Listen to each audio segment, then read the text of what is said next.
Silvio Berlusconi looked poised for a stunning political comeback as his rightist bloc claimed victory in an election in Sicily that puts it in pole position for a national vote due by next May. The regional Sicilian ballot, held on Sunday, was seen as a dry run for the nationwide election, with many of the island's problems reflecting those of the country as a whole: high unemployment, a debt mountain, and sluggish economic growth. An influx of migrants, many of whom arrive in Sicily after being rescued in the Mediterranean, was also a key issue. With 93% of the votes counted, a centre-right bloc backed by the four-time Prime Minister was running more than 5 percentage points ahead of the anti-establishment Five-Star Movement M5S, with the centre-left, which governs at the national level, a distant third. Sicily, just as I asked, has chosen the path of real, serious, constructive change, based on honesty, competence and experience, Berlusconi, 81, said in a video posted on Facebook. Nello Musumeci, the centre-right's candidate for governor of the island, had 39.9% of the vote, while M5's Giancarlo Cancelleri had 34.6%. The centre-left's Fabrizio Micari was lagging on 18.5%.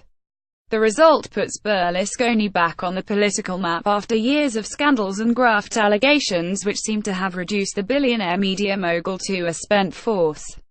Berlusconi cannot run for office due to a 2013 tax fraud conviction.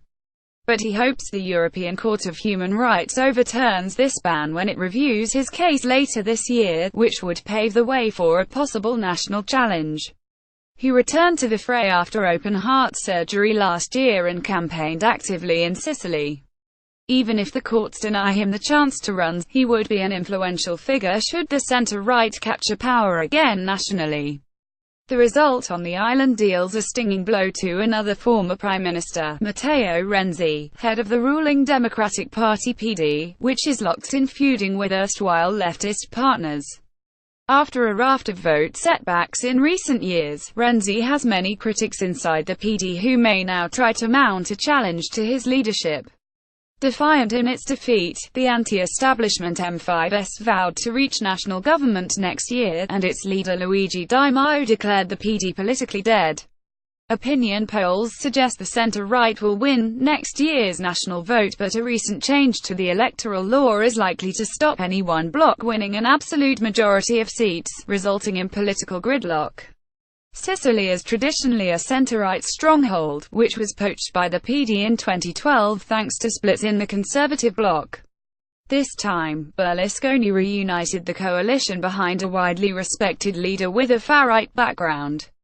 Berlusconi's allies, the Brothers of Italy and the Northern League, reaped rewards with anti-immigrant campaigns, suggesting this will remain high on the agenda for the national vote. The centre-left government has moved this year to shut down the flow of migrants from Libya after more than 600,000 people, mainly Africans, reached Italy over the past 4 years. But the issue has dented support for the centre-left, which has further damaged itself by falling prey to ferocious schisms. The M5S had campaigned relentlessly for months in Sicily, looking to take charge of its first region after a string of successes in municipal ballots in recent years, including in Rome and Turin.